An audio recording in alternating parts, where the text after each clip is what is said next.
Hello, আসসালামু আলাইকুম। India Bangladesh প্রথম টেস্ট ফার্স্ট ডে খেলা শেষ হলো মাত্র। This is my first review, so from the perspective of fan obviously. আমি ক্রিকেটের সাথে কোনোভাবেই জড়িত না। অ্যাজ এ ফ্যান অনেক ক্রিকেট পছন্দ করি, সেই হিসাবে ওইখান থেকেই রিভিউটা করা। সকাল থেকে খেলা দেখছি অনেক। আসলে পাকিস্তান সিরিজের পরে এক্সপেকটেশন অনেক হাই আমাদের, বাট আমি আসলে অতটা এক্সপেক্ট করতেছি না। India is a very good team, scary for everybody in the world. Even Australia এখন ইন্ডিয়া আসলে অনেক চিন্তা ভাবনা করে আসতে হয়, অনেক প্ল্যান করে আসতে হয়, তারপরেও রেজাল্ট পাওয়ার সম্ভাবনা অনেক কম। 17 সিরিজ তারা একটানা জিততেছে। It's been a remarkable achievement for any team in the world. তারপরেও রিসেন্ট পারফরমেন্সের বেসিসে ভালো ফাইট ব্যাক, অ্যাটলিস্ট ভালো পারফরমেন্সের একটা এক্সপেকটেশন থাকে। যাই হোক, Chennai very hot and humid weather থাকে সবসময়। সো চেন্নাইতে প্রিভিয়াস এক্সপিরিয়েন্স যারাই চেন্নাইতে খেলতে যায় টসে জিতে সবাই ব্যাটিং করে, বিকজ ফার্স্ট ডে ফ্রেশ থাকে প্লেয়াররা, আর ইউজুয়ালি ডে 4 ডে 5 এসে রেজাল্ট আসে। টার্নিং উইকেট হয় 4th and 5th ডেতে। লাকিলি আজকে ওভারকাস্ট ওয়েদার ছিল, ভেরি ওভারকাস্ট, অলমোস্ট এন্টায়ার ডেই ওভারকাস্ট ছিল। লাস্ট সেশনে এসে একটু রোদ আসে, যে কারণে পিচ পুরো ফ্ল্যাট হয়ে যায়। যাই হোক, লাকিলি আমরা টস জিতি। প্রথম থেকে একটা প্ল্যান মনে হচ্ছে যে একটা প্ল্যান নিয়ে আগাচ্ছে সবাই। ইনফ্যাক্ট যদি আমি বাংলাদেশের পেসারদের বলি, ভেরি ডিসিপ্লিন বোলিং করেছে তারা প্রথম থেকেই, এবং বোঝা গেছে যে ইন্ডিভিজুয়াল প্লেয়ার নিয়ে কাজ করা হয়েছে, যে কোন প্লেয়ারকে কীভাবে বল করবে, কোন বলারকে ইউজ করবে Shanto. And that was tremendous. আমি পাকিস্তান সিরিজেও দেখেছি, মানে ভেরি প্ল্যান্ড ওয়েতে তারা বোলিং করেছে। Whether they get successful or not, that's a different issue, but planning ছিল, প্রপার প্ল্যানিং ছিল। এটাতেও আমার মনে হয়েছে প্রথম থেকেই প্রপার প্ল্যানিংয়ের সাথে বোলিং করেছে। ওভারকাস্ট ওয়েদার ছিল, বলারদের হেল্প হচ্ছিল।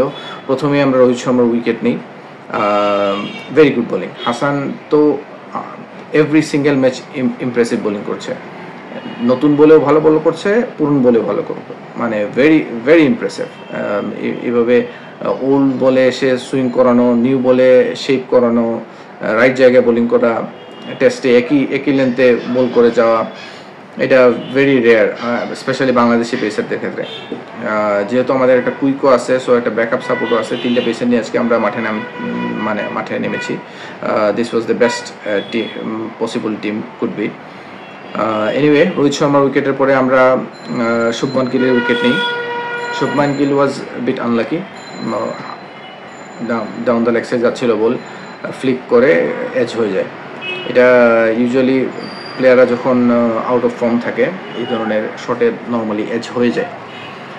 প্লেয়ার ফর্মে থাকলে এগুলোতে আসলে এজ হয় না, বাট তারপরেও মানে এটা আনলাকি বলা যায়, but it was a good time to get A wicket. তারপরে বিরাট কোহলি আসে। বিরাট কোহলিকে নিয়ে আমরা সবসময় ওয়ারিড, আমরা না, ওয়ার্ল্ডের যে কোনো দেশই ওয়ারিড থাকে, বিকজ যখন সে খেলে সে বড় ইনিংস খেলবে এবং পুরো টিমকে সাথে করে নিয়ে যাবে, এবং এটা বড় স্কোর হওয়ার চান্স থাকে। যেহেতু Chennai hot weather, flat wicket হয়ে যায়, ফার্স্ট ডেতে রান হয় প্রচুর।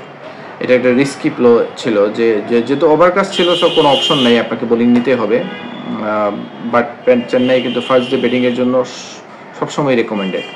এনিওয়ে, বিরাট কোহলি উইকেট আমরা খুব কুইক নিয়ে নিই। Very good bowling by Hasan, outside off stump, যে জায়গায় দুর্বলতা সবসময় বিরাট কোহলির, ওইখানে ওর স্ট্রেংথও, বাট ওইখানে ওর উইকনেসও। ওই জায়গাতে সবসময় সে vulnerable থাকে। আউটসাইড অফ স্টাম্প, 1 স্টাম্প বা 2 স্টাম্প বাইরে আউটসুইং করলে ওর জন্য সবসময় problem, specially early in the innings, যেটা আমরা সাকসেসফুলি করতে পেরেছি। ক্যাচটাও অনেক ভালো ক্যাচ ছিল, স্পেশালি রোহিত শর্মা ক্যাচটা শান্ত অনেক ভালো ধরেছে, অনেক নিচে থেকে ধরেছে ক্যাচ। আমরা আজকে ফিল্ডিংও অনেক ভালো করেছি, ফিল্ডাররা প্রচুর সাপোর্ট দিয়েছে, প্রচুর রান আটকাইছে, প্রচুর ভালো ফিল্ডিং হয়েছে। যাই হোক, 3টা উইকেট আমরা লাঞ্চের আগে নিই। এই সেশনটা যদিও 90 রান হয়, বাট অলমোস্ট 90 রানের মতো হয়, বাট আমার কাছে মনে হয়েছে এটা বাংলাদেশের সেশন ছিল।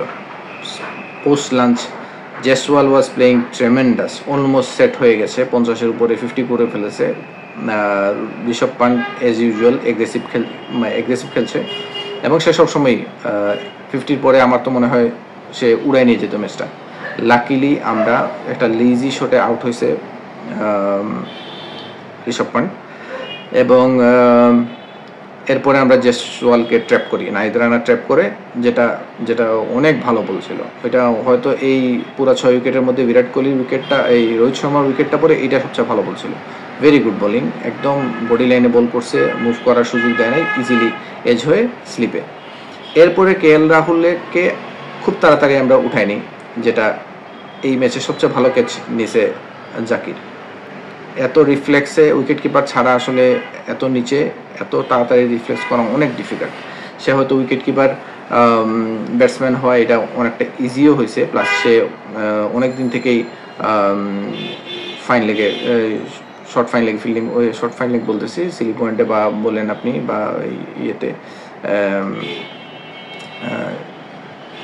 শর্টে ফিল্ডিং করে থাকে।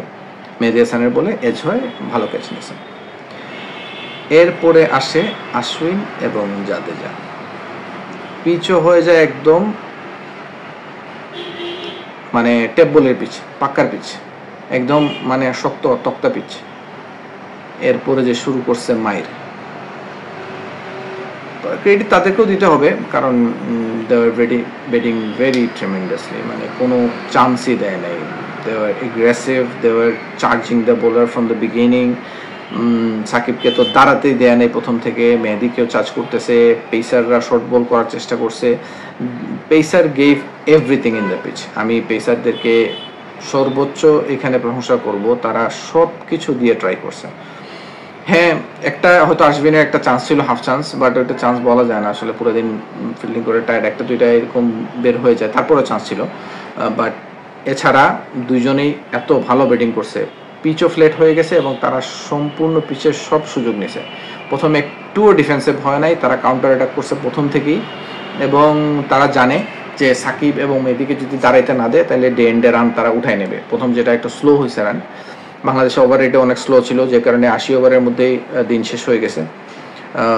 End of the day huge run, 300+ run হয়ে গেছে। আশ্বিন সেঞ্চুরি করে ফেলছে, জাদেজা অলমোস্ট সেঞ্চুরি করতেছে। সো পোস্ট লাঞ্চ পর্যন্ত অথবা পোস্ট প্রি টি পর্যন্ত যেটা আমাদের ডে ছিল, ওইটা আলটিমেটলি ইন্ডিয়া নিয়ে যায়। Credit goes to them. বড় টিম, ভালো টিম, এবং ইন্ডিয়ার মাঠে, তাদের হোম গ্রাউন্ডে জাদেজা এবং আশ্বিন সবসময়ই ডেঞ্জারাস। আপনি কোনোভাবেই তাদেরকে ফালাইতে পারবেন না, বিকজ আশ্বিন সবসময় আমার মনে হতো জাদেজা এবং আশ্বিন দুজনেই, স্পেশালি জাদেজা, আমার সিরিজের প্রথমেই মনে হয়েছে যে জাদেজা আমাদেরকে অনেক ট্রাবল করাবে এই সিরিজে, স্পেশালি ওর ব্যাটিং দিয়ে। লোয়ার অর্ডারে খুব ভালো ব্যাটিং করে এবং যে কোনো সময় ম্যাচটাকে সরাই ফেলতে পারে আপনাদের এই হাত থেকে। এনিওয়ে, নিউ ডে টুমরো, দেখা যাক কি হয়। আমার মনে হয় overall Bangladesh should not be very unhappy about it, because pitch আমরা দেখছি স্পিনারদের জন্য কিছুই ছিল না। লাস্টে ডে এন্ডে এসে 1-2টা বল হালকা টার্ন করতেছে, খুব একটা না।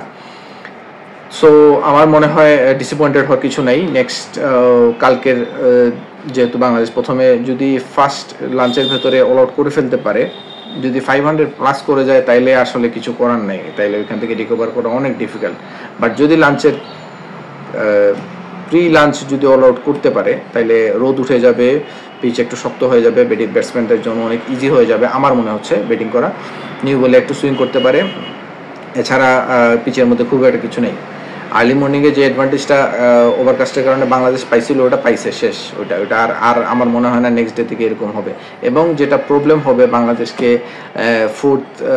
মানে লাস্ট ইনিংস কিন্তু বাংলাদেশের ফোর্থ ডে অথবা ফিফথ ডেতে ব্যাটিং করতে হইতে পারে, যদি বাংলাদেশ খুব ভালো ব্যাটিং করেও।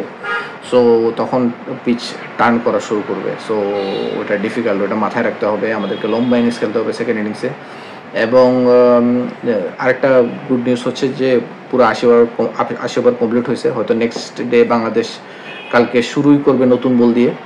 সো এটা একটা অ্যাডভান্টেজ আছে, আর্লি মর্নিং কিছু সুইং পাওয়া যায়। ওইটাতে যদিও 2টা batsman set, but new day যদি নিয়ে নিতে পারে আর্লি, তাইলে আমার মনে হয় কামব্যাক করার এখনও সুযোগ আছে। বাংলাদেশ ভালো ব্যাটিং করবে আমি এক্সপেক্ট করতেছি, বিকজ পিচ এত আহামরি কিছু কোনো পিচ না, যদিও ইন্ডিয়ার বোলিং লাইন ভালো, বাট আমরা এক্সপেক্ট করতে পারি যে ভালো এখান থেকে ভালো স্কোর আসবে।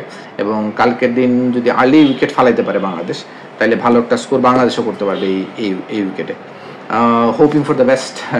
অ্যান্ড আমার মনে হয় এখান থেকে মানে ইন্ডিয়া বাংলাদেশ গেছে খেলতে, ওইখান থেকে আসলে খুব বেশি এক্সপেকটেশন করা উচিত না, বাট ভালো ইনিংস, যেন ইনিংস ডিফিট টাইপের কিছু না হয়, 10-12 উইকেট আমরা 8-10 উইকেটে না হেরে যাই, অথবা একটা কম্পিটিটিভ ফাইটিং যেন হয়, 4 দিন 5 দিন পর্যন্ত যেন টানতে পারি খেলায়, এতটুকুই যদি হয়, আমি as a spectator, as a Bangladesh fan, Bangladesh cricket team fan, আমার মনে হয় যে আমি স্যাটিসফাইড যে বাংলাদেশ, বিকজ আজকে পেসাররা তাদের জান দিয়ে দিয়েছে পিছে, মানে যা করা যায়। নাহিদ তো একদম লাস্ট পর্যন্ত সে 40-41 এই গরমের মধ্যে, এই তাপের মধ্যে এই পেসে কন্টিনিউয়াস বোলিং করাটা অনেক ডিফিকাল্ট।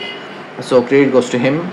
হাসান তো অবভিয়াসলি আউটস্ট্যান্ডিং ছিল প্রথম দিনের শুরু থেকেই, এবং হ্যাঁ, বোলাররা 15-16-18 ওভার করে বোলিং করা it's not easy, specially in Chennai. Anyways, hope for the best, and hopeful যে ভালো কিছু হবে এখান থেকেও, এবং এই টেস্টে বাংলাদেশও ভালো ব্যাটিং করবে।